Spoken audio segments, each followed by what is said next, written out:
Ini lagi bicara soal fitnah. Hari ini fitnah ada nggak? Bukan saja fitnah, fitnah banyak. Terus Nabi katakan kalau kalian sudah lihat orang ingkar janji, hari ini orang ingkar janji ada nggak? Bukan saja ada, pihak yang paling harus memenuhi janji justru ingkar janji sekarang ini, ya kan? Ya kan? Terus orang amanahnya luntur hari ini ada nggak?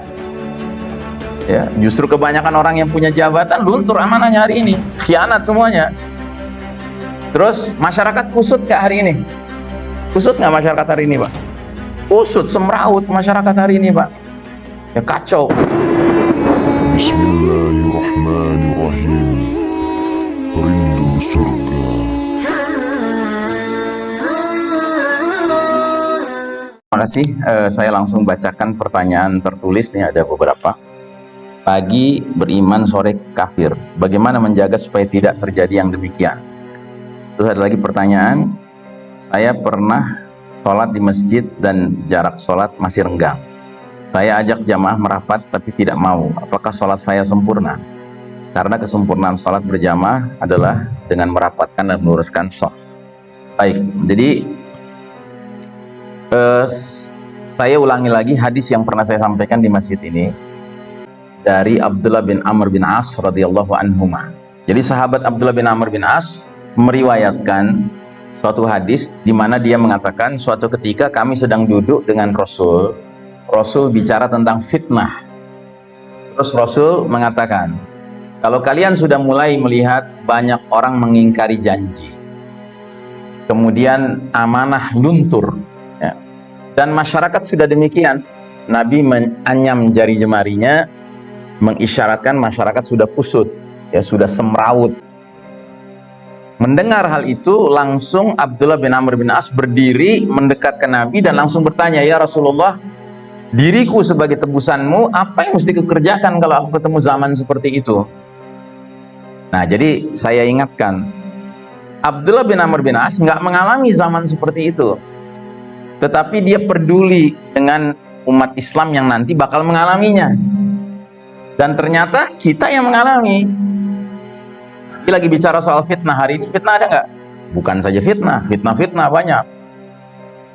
Terus Nabi katakan kalau kalian sudah lihat orang ingkar janji, hari ini orang ingkar janji ada nggak? Bukan saja ada, pihak yang paling harus memenuhi janji justru ingkar janji sekarang ini, ya kan? Ya kan? Terus orang amanahnya luntur hari ini ada nggak? Ya, justru kebanyakan orang yang punya jabatan luntur amanahnya hari ini, khianat semuanya. Terus masyarakat kusut nggak hari ini?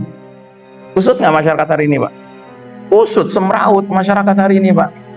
Ya kacau, apalagi dengan semenjak terjadinya pandemi ini, kacau benar, masyarakat kacau. Nyari nafkah nggak boleh, tapi disediain biayanya oleh pemerintah kagak, sementara dia mau nyari nafkah nggak boleh, ya kan? Gimana coba?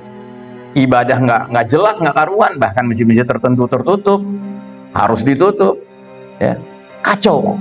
Nah, jadi alhamdulillah Abdullah bin Amr bin As nanya sama Nabi, karena ini pertanyaan kita, sama kayak pertanyaan Bapak tadi, ya.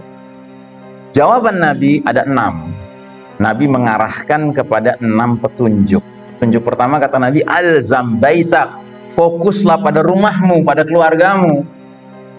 Nah, jadi kembali ke pertanyaan Bapak, kan Bapak bilang, ini gimana caranya kita mengamankan umat, setidak-tidaknya anak-anak kita lah, gitu, anak keturunan kita. Makanya masing-masing kita sebagai kepala keluarga, ya jalankan nasihat pertama Nabi ini, alzam baitak, fokus pada rumahmu. Jadi kalau situasi kayak gini, Pak, masing-masing kita harus memperlakukan rumah kita ini sebagai benteng terakhir, Pak, yang kita jaga. Jangan ngurusin yang lain, benteng jebol, kan? Nggak ada manfaatnya. Makanya ayatnya juga bunyinya demikian, ya ayyuhalladzina amanu qu anfusakum wa ahlikum naro, hai orang-orang beriman, jagalah diri-dirimu dan keluarga-keluargamu dari api neraka. Nggak ada lanjutannya, Pak, nggak ada. Ku anfusakum wa ahlikum wa mujtama'atikum, ya kan, naro, enggak. Jagalah dirimu, keluargamu, masyarakatmu dari api neraka. Tidak. Nabi, Allah jelas-jelas membatasi dirimu dan keluargamu, karena itu tanggung jawab kita, Pak. Itu pertama arahan Nabi. Yang kedua arahan Nabi apa? Amlik alaika lisana, jaga lisanmu, jaga ucapan-ucapanmu, jangan sembarangan ngomong. Termasuk ini alat ngomong kita, Pak, hari ini. Jangan sembarangan broadcast, jangan sembarangan posting, jangan sembarangan sharing. Ya, pikirkan, masak-masak.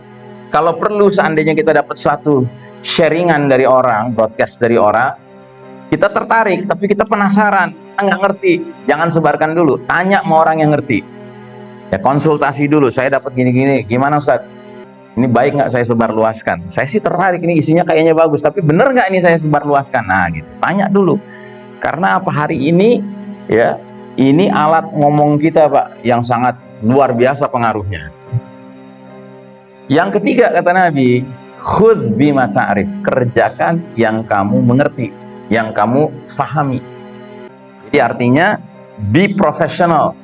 Jadilah orang yang mengerjakan apa yang memang itu bidang dia. Yang bukan bidang dia jangan. Makanya yang keempat, dak matungkir, tinggalkan yang kamu pungkiri, yang kamu nggak ngerti, jangan ikut campur. Nah, yang kelima, keenam, ini mengagetkan, Pak. Apa yang kelima? Alaika bi amri khossati nafsika, hendaknya kamu urus urusan pribadimu. Dan yang keenam, yang terakhir kata Nabi, da'an ka amrul amah, tinggalkan urusan orang banyak. Nggak usahlah sok heroik ingin jadi pemimpin di tengah masyarakat yang sudah semrawut ini. Jangan. Karena apa? Karena di masyarakat yang sudah semrawut, biasanya masyarakat itu nggak akan menerima petunjuk yang datang dari Allah dan Rasulnya.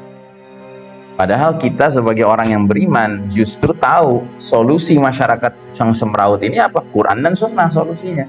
Tapi siapapun yang coba menonjolkan dirinya jadi hero, jadi pemimpin di masyarakat yang sudah carut-marut ini, kemudian menawarkan Quran dan Sunnah sebagai solusi, wah dibully, Pak, dibully. Ya kan? Bukan rahasia.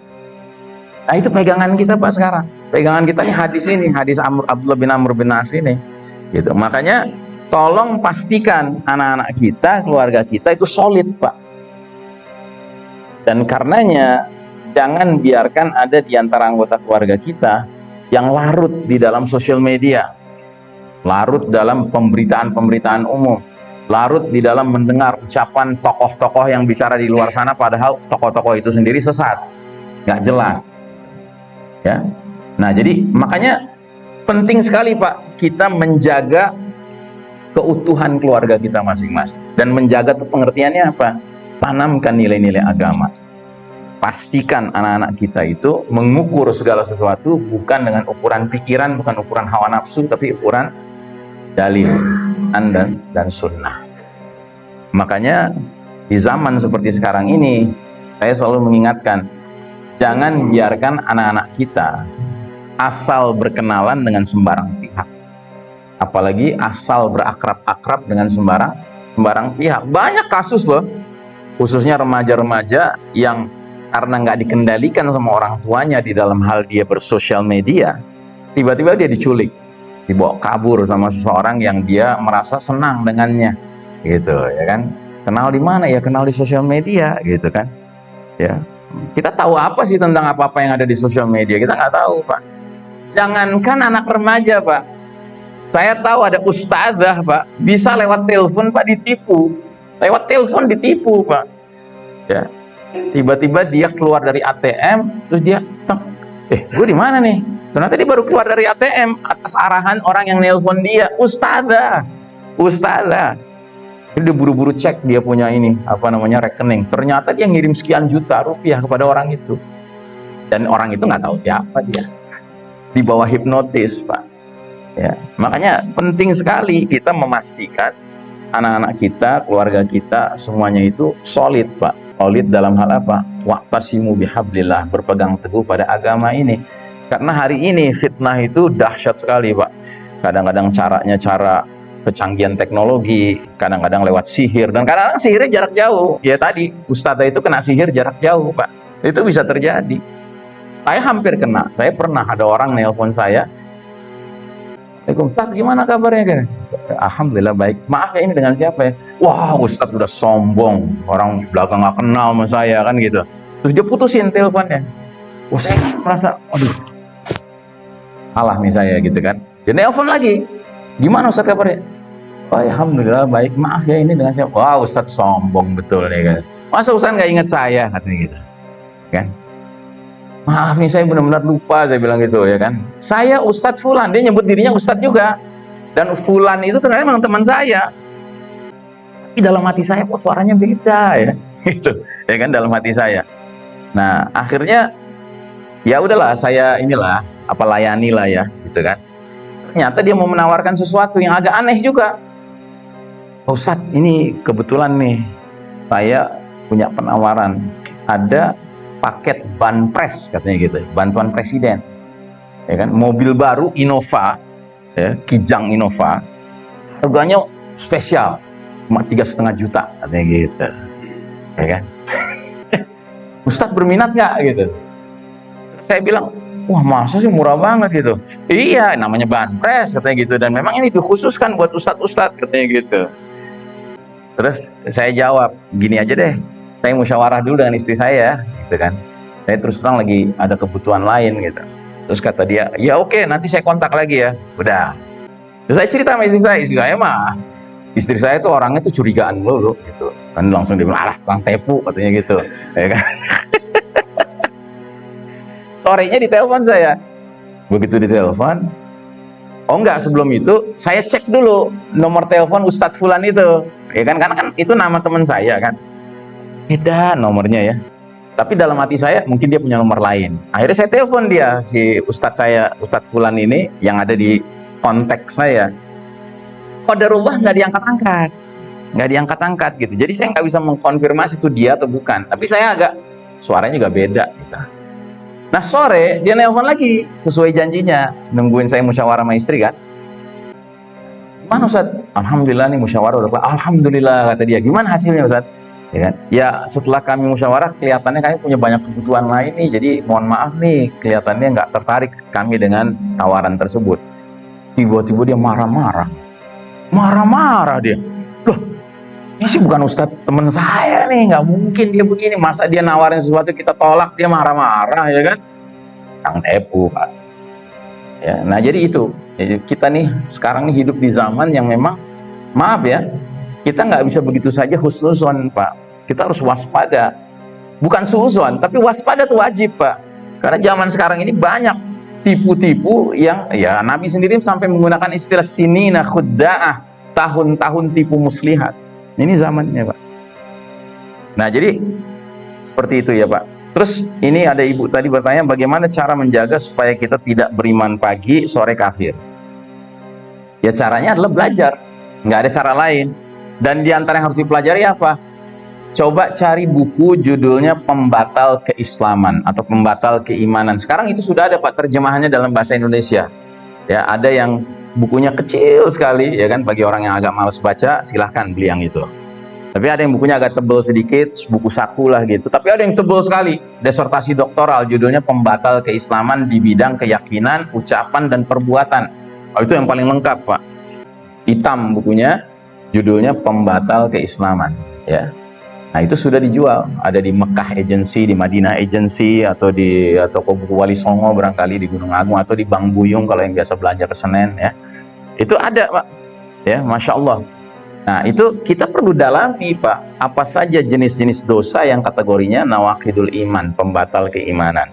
Ya, dan kita hindari, jaga diri kita, keluarga kita, anak kita dari yang seperti ini.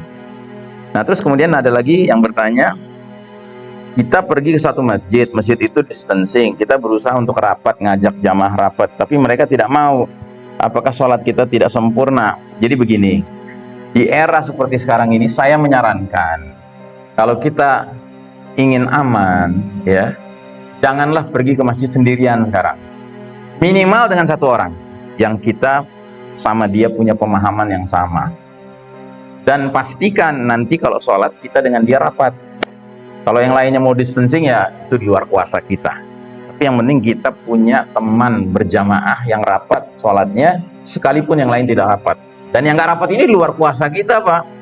Di luar kuasa kita, tapi yang penting kita harus menunjukkan di hadapan Allah bahwa kita tetap sholat rapat. Ya. Semenjak pandemi ini Pak, setiap kali saya pergi khutbah Jumat, mesti tema saya nggak lagi lain Pak, mengajak umat ini untuk sholatnya sesuai sunnah Nabi. Alhamdulillah, Ada masjid-masjid yang setelah saya nyampaikan tema ini, khutbah, begitu turun dari masjid langsung pada maju ke depan, rapat, alhamdulillah. Tapi kadang-kadang yang rapat cuman 1, 2, 3 soft saja, yang sisanya masih tetap renggang, kan? Bahkan pernah saya udah berbusa-busa ngomongnya semangat gitu ya, begitu turun gak ada yang bergerak, Pak. Alhamdulillah, karena saya sekarang ini kalau sholat Jumat selalu berdua dengan teman saya, setidak-tidaknya di masjid yang nggak bergerak itu, Pak, saya masih sholat berjamaah dan di belakang imam langsung. Yang lain pada mau distancing, urusan mereka lah, yang penting saya sudah sampaikan. Nah, jadi itu saran saya ya, jangan biarkan diri kita terjerembab dalam situasi di mana kita suka tidak suka harus nurut kepada aturan yang nggak sesuai dengan Islam gitu. Coba disiasati ya. Bahkan tempat saya sholat sekarang ini dekat rumah saya, ya kan, itu juga ya saya sholat rapat, tetapi rapat di areal tertentu saja, di sayap kanan, di terasnya, Pak. Yang di dalam semua distancing, gitu. Makanya saya tamu datang, saya selalu ingatkan kalau mau sholat di masjid yang dekat rumah saya, sayap kanan, di teras, itu tempatnya sholatnya para mujahidin, para Taliban, saya bilang gitu. Tapi kalau antum nggak sholat situ, jangan kaget, itu distancing sholatnya. Ya, alhamdulillah nggak bisa diapa-apain kita, Pak. Ya, karena awal mulanya cuma 1-2 orang, Pak, yang rapet. Tapi lama-kelamaan tetangga-tetangga lama-lama mikir juga ya, kenapa ya kita harus sholatnya begini, ya kan? Akhirnya mereka mencari yang pertama yang rapat tiun gitu ya, rapat tiun ngumpul gitu. Bismillahirrahmanirrahim. Rindu surga.